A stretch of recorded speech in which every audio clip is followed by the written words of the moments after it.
We've met some of your fans, and we got the impression they were all male fans, the ones that we talked to, and that they were struggling with their manhood, and that you give them this message that it's okay to be a man.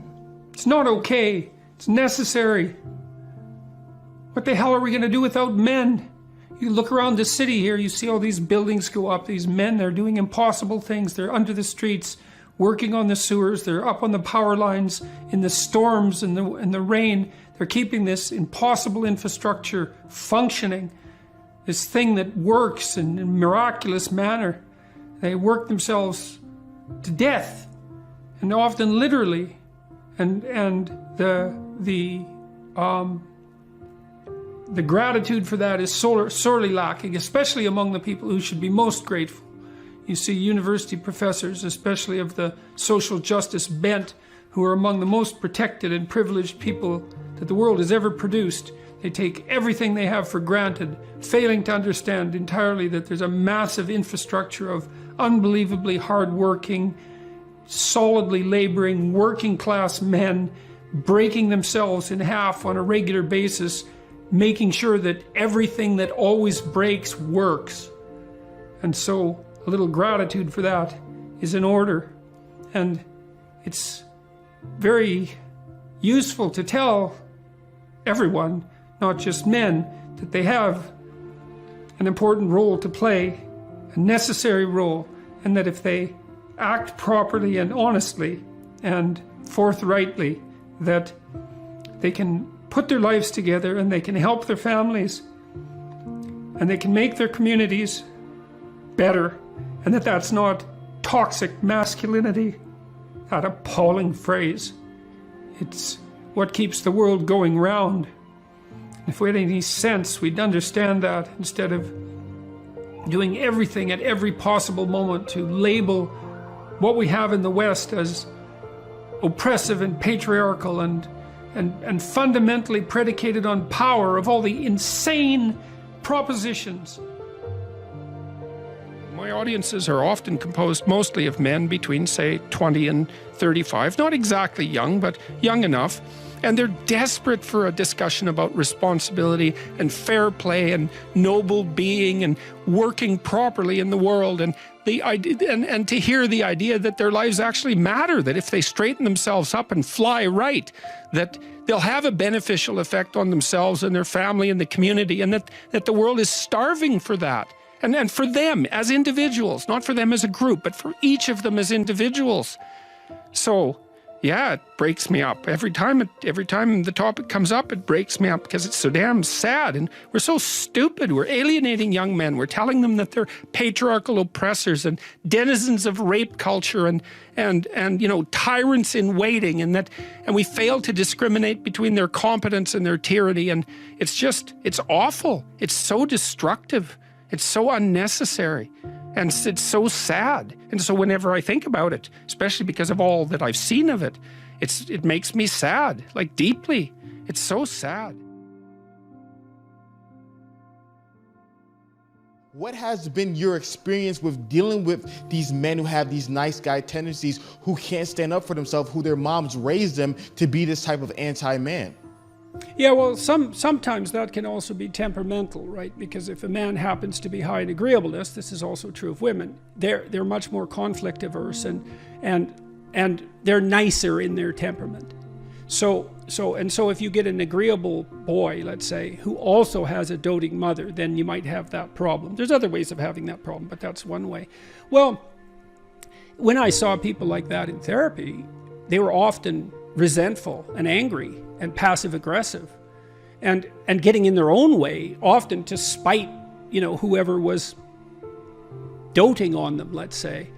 And so the first thing I would do is listen to why they were there, and then start to unpack that anger, and then start to work with the individual to figure out how to voice that. You know, you have to separate out what's old history and useless, and what's just narcissism and infantilism from genuine concerns.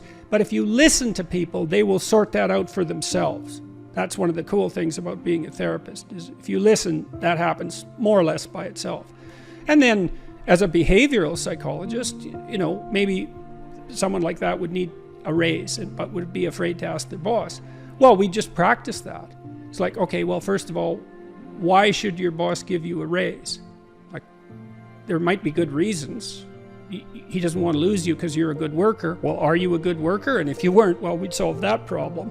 Put yourself in a position where you deserve the raise. Okay, well, now you're too timid or you're too unskilled, because you have to differentiate those two things too, because some people who can't stand up for themselves actually don't know how, whereas others are afraid, and some are both. And so you have to figure out, so some of it's skill training. Well, how do you actually ask your boss for a raise? Well, you tell the truth. That's the best way. You say, look, you know, here's what I'm doing, here's why it's really useful for you. It looks like I'm somewhat underpaid in this role. That's demotivating me, possibly. I also have other options. I think I need, you know, 15% more, and I'm interested in moving up, and here's what I'll do for you if you do that. And so, you know, think about it. And then if your boss doesn't do that and all that's true, well, then you should be assertive enough to find another job. Or maybe you look for another job before you even ask for the raise.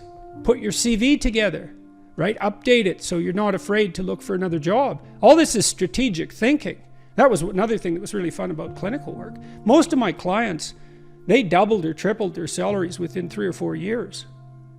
Oh, you know, wow. They worked at it. This wasn't nothing. This was major league strategic planning. And that was true for women and men, you know, so, and that's very fun to watch that happen.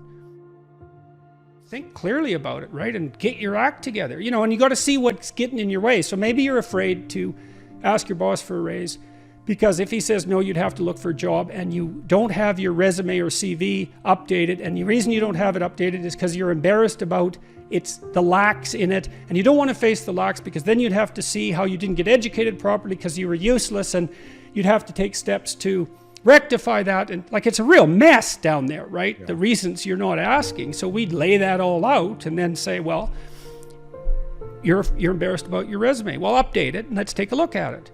Okay, well, here's some holes and they're not good. What could you do to fix those? And then you break it down into small steps, right? Implementable steps, because that's very practical. So that's a good thing to know. If you have your sights set on a goal, you'll move towards it if you break the steps down small enough so that even someone as useless as you will do it. And that also requires a fair bit of humility, because what you might find, especially if you're avoiding something, is that the step you are actually willing to take is so small that you're embarrassed to admit it to yourself, so you won't take any steps at all. Well, that's completely counterproductive. And the reason that's not proper thinking, let's say, or productive thinking, is that, well, small steps get bigger real fast, and it doesn't matter where you start. If you're doubling your utility every few weeks, who cares where you start? It starts to take off real quick. So you don't want to be embarrassed. You don't want to be so embarrassed by where you are that it stops you from becoming who you could be. And that's tough. It can be that's real tough. I'm not making light of that. I see exactly why people avoid, but it's not a good solution. Look, last night, I was at this talk I gave, and about 1,000 people came, and about 500 of them stayed afterwards, and most of them were young men, and just one of them after the other comes up to me, and they shake my hand, and they say, look, I've been listening to what you've been saying for 6 months, and it's changed my life. It's like I was depressed, I was addicted to drugs, my relationships weren't working out, I was hopeless, I didn't have any goal. I started cleaning up my room and telling the truth and working hard on myself, and it's really working, and I just want to thank you for helping me. And I think, God, it's so sad that so many of these men, they've not had an encouraging bloody word, a real encouraging word in their entire life. It just takes a little bit of encouragement and care so that they're willing to set themselves straight to some degree and start trying. It's just a catastrophe that's so rare in their lives.